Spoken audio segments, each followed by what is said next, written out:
bahasa Yunani, sperma itu artinya biji dan phyton itu artinya tumbuhan.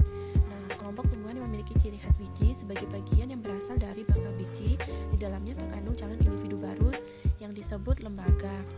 Nah, lembaga ini akan berubah setelah terjadi penyerbukan atau persarian yang kemudian diikuti oleh pembuahan. Kemudian tumbuhan berbiji juga merupakan heterospora, membentuk struktur megasporagia dan mikrosporagia yang berkumpul pada suatu sumbu pendek. Misalnya, struktur seperti konus atau strobilus pada konifera dan bunga pada tumbuhan bunga. Seperti halnya tumbuhan lainnya, spora pada tumbuhan berbiji dihasilkan melalui meiosis di dalam sporagia. Akan tetapi, pada tumbuhan berbiji, megaspora tidak dilepaskan melainkan dipertahankan. Megasporagia mendukung perkembangan gemofit betina dan menyediakan makanan serta air. Kemudian ada ciri-ciri spermatopita. Nah, secara umum struktur spermatopita lebih kompleks dibandingkan pakis dan lumut.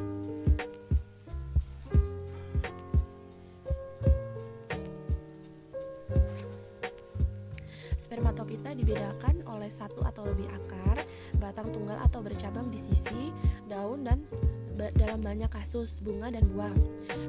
Spermatopita mengandung jaringan pembuluh angkut yang disebut xilem dan floem. Jika xilem terakumulasi dalam jumlah besar, hasilnya dikenal sebagai kayu yang khas pada pohon dan semak. Peridermis adalah lapisan yang menutupi floem sekunder dan terdiri dari sel-sel yang terintegrasi di bawah lapisan luar tanaman. Peridermis bersamaan dengan floem membentuk korteks benih. Spermatopita sendiri terdiri dari 3 lapisan dasar, yaitu embrio yang muncul sebagai akibat dari penyatuan serbuk sari atau ovula dan yang sesuai dengan sporofit muda. Jaringan bergizi yang menyediakan makanan bagi embrio melalui daun yang disebut kotiledon dan penutup saat mendeteksi kondisi air dan cahaya yang memadai. Jaringan ini pada memicu perkembangan tanaman serbuk sari spermatopita disebarkan oleh angin atau banyak binatang yang memfasilitasi perbanyakan tanaman dan keanekaragaman genetiknya.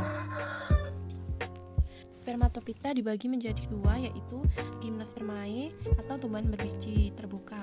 Kelompok tumbuhan yang bakal bijinya tidak terlindungi oleh daun, buah atau karpel atau bijinya berada pada bilah-bilah strobilus berbentuk sisik.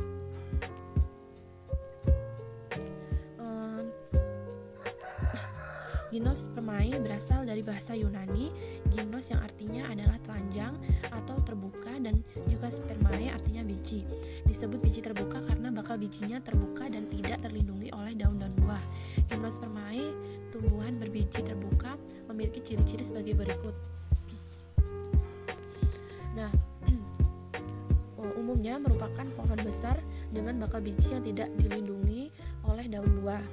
Tidak mempunyai bunga sesungguhnya. Pada bagian batang terdapat kambium sehingga dapat membesar, umumnya mempunyai akar tunggang serta memiliki keras pengangkut berupa floem dan juga xilem. Bentuk daun berupa jarum atau sisik seperti pada pohon pinus dan cemara. Ada juga yang berdaun lebar seperti pada daun melinjo. Alat perkembangbiakannya berupa strobilus atau disebut juga dengan runjung. Strobilus terdiri dari 2, yaitu strobilus jantan dan serta strobilus betina. Strobilus jantan berupa kumpulan kantung-kantung sari yang berisi suatu serbuk sari dan sperma, sedangkan strobilus betina mengandung bakal biji yang berisi sel telur. Beberapa tumbuhan gimnos juga memiliki alat kelamin jantan dan betina, namun ada juga yang terpisah. Kemudian yang kedua ada Angiospermae atau tumbuhan biji tertutup. Angios adalah kelompok tumbuhan yang bakal bijinya terlindungi oleh daun buah. Daun buah merupakan ovarium atau megasporofil yang sudah matang dan dindingnya menebal atau berdaging. Angiospermae ini berasal dari bahasa Yunani angios yang artinya tertutup, serta spermae yang berarti biji. Jadi angiospermae merupakan tumbuhan yang menghasilkan biji tertutup. Hampir seluruh tumbuhan angiospermae memiliki bunga.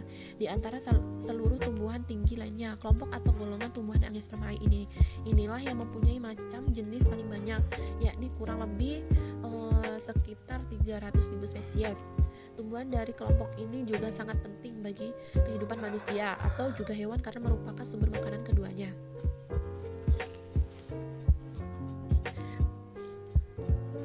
Ciri-ciri dari angiospermae ini yang paling umum adalah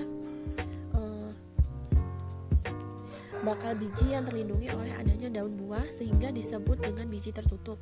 Tumbuhan angiospermae ini umumnya berupa pohon besar, tumbuhan rambat atau panjat, perdu, serta tumbuhan tidak berkayu.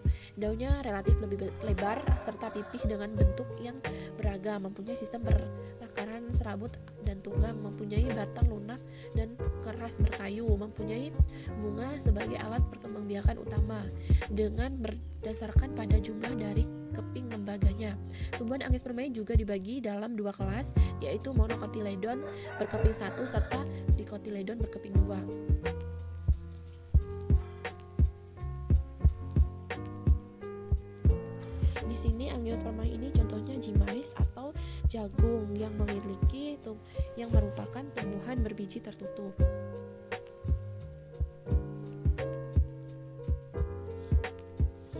Kemudian ada sistem reproduksi spermatopita. Pada umumnya spermatopita bersifat fototrof karena memiliki klorofil untuk berfotosintesis. Ada juga yang tidak memiliki klorofil atau yang bersifat parasit.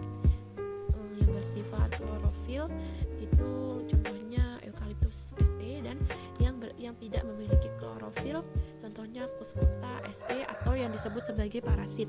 Tumbuhan berbiji ini atau spermatopita berkembang biak secara seksual maupun aseksual. Nah, demikian. Baiklah, sekian presentasi dari saya. Jika ada kurangnya saya mohon maaf.